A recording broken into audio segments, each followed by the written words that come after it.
Hey Texans, I'm here with Miss Morrissey. She was on the Carnival Cruise ship that broke down in the Gulf of Mexico. Can you run me through exactly what happened? The ship actually caught on fire at about 5 o'clock in the morning.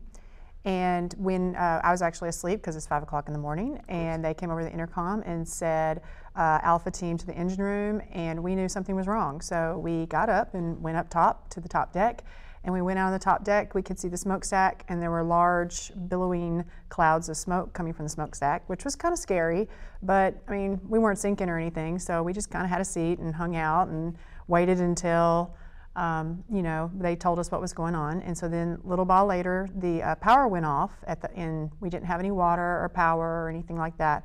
And since everything in the cruise ship is run off the power, then that means there's no cooking food, no toilets, no nothing.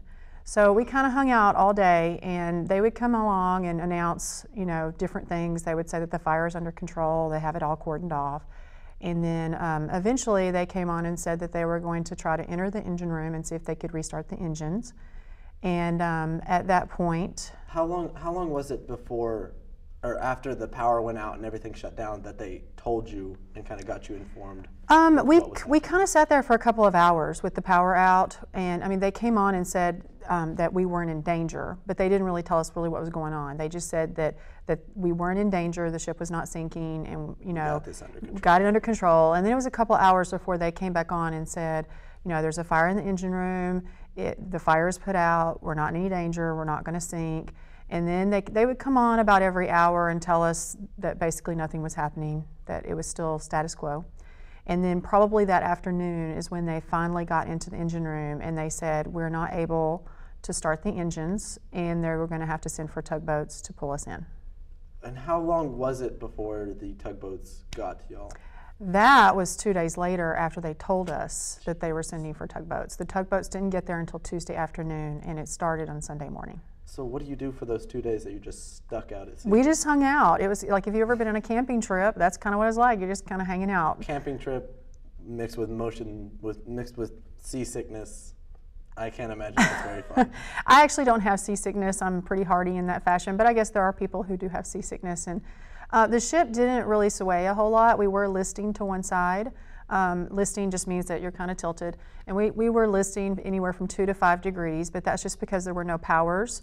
There were no power, for the kind of stabilizers and everything. So we listed just based off of floating there, and we free floated until the tugboats got there. So what was your first thought whenever you found out that it'll be a couple days before anybody can get out to reach y'all? I was just kind of frustrated because we were supposed to return on Monday morning is when we were supposed to get back, and I knew that I had a job to get back to, and I knew I had children to get back to, and it was just more of a frustration of how long am I going to be out here? How long am I going to be out here? And what are we going to be doing while we're sitting here? And are you going to get the bathrooms working? That's the main point, is get those bathrooms working. And you said you were supposed to return on Monday. Yes. What day did you actually end up getting back? Thursday night at about 10:30 at night. Thursday night, and that's getting back here. What time? That was when we got to shore. That was when we got to shore. That was Mobile, Alabama. We got to Mobile, Alabama on Thursday night, and then we rode a bus all night Thursday night from Mobile, Alabama to Galveston. And then I drove from Galveston back to my house, and so I got home at about 2:30 in the afternoon, Friday afternoon. How relieved were you once you got back to shore to have working facilities?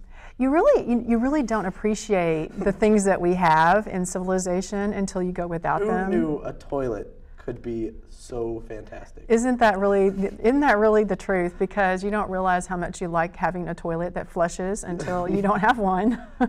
Okay, so then. If they weren't working on the ship, what did y'all have to do? Well, when she first came on and said that the toilet situation was an issue, and this was a British lady who was our cruise director, so you have to imagine her saying this in a very, very British accent.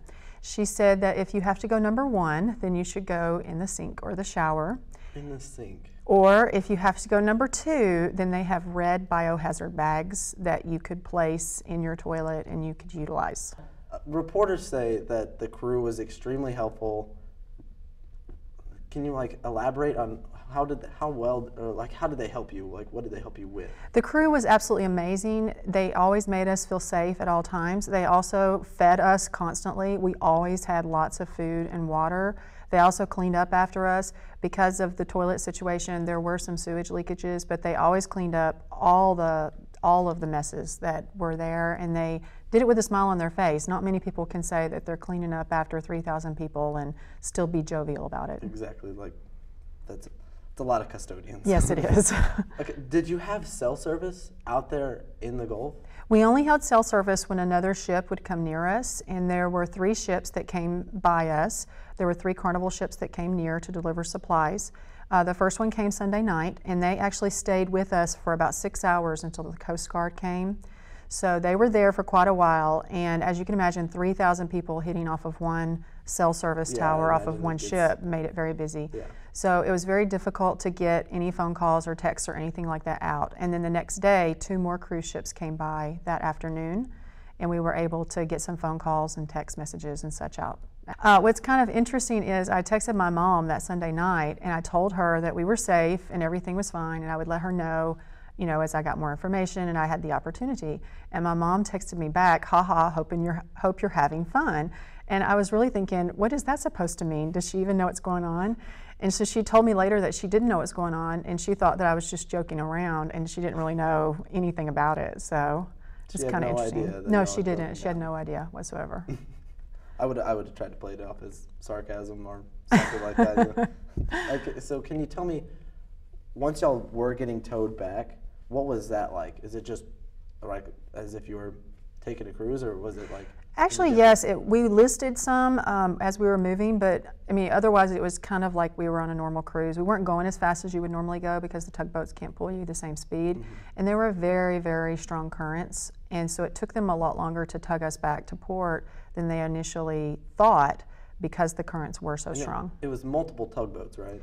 There were initially 2 tugboats. There was one tugboat that was a small one that came from Progreso, Mexico, and its job basically was to get us going in the right direction. And then there was another tugboat that came from Mobile, Alabama, and it was the pulling tugboat, and it towed us that whole way. Jeez. And how big was the ship that y'all were on?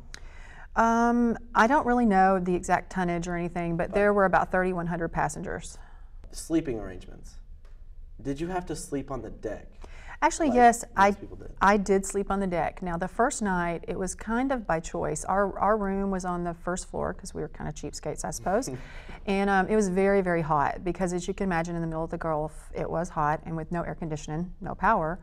Our room got hot. It was 85, 90 degrees, so it was really kind of, we could have slept in it, but it would have been very uncomfortable to sleep in there. So we chose to sleep on the deck with many other people who chose to sleep up there. And then we slept on the deck for 3 nights, and then it rained, so we were not able to sleep on the deck because it got cold and it rained. And then we moved to the dining room and made new neighbors and had new friends that we slept with. What were the arrangements on the deck? How did they, because it's not just, you just take a mattress onto the deck? Now, we didn't take any mattresses up there. We just took the deck chairs, just lounge pool chairs, and we slept in those. And we actually created tents out of sheets where everybody loves a pillow fort. Right, we took sheets and tied them together and tied them up, and we made like a big tent. And the reason we did that is not because it was super hot, because it wasn't super hot, but it was to keep the sun off of us so that we didn't sunburn. How did they repay you or compensate for all this? We actually were compensated quite well. We got our entire cruise refunded, and all the charges that we had on board were waived. We also received all of the pictures that we had made on the ship. We received those for free. We also received a voucher for a future cruise on Carnival ship, and we received $500 a person. Okay, well, Ms. Morrissey, thank you so much for coming in and sharing your story, and we're glad you're back. For NHSTV, I'm Kerry Gleason.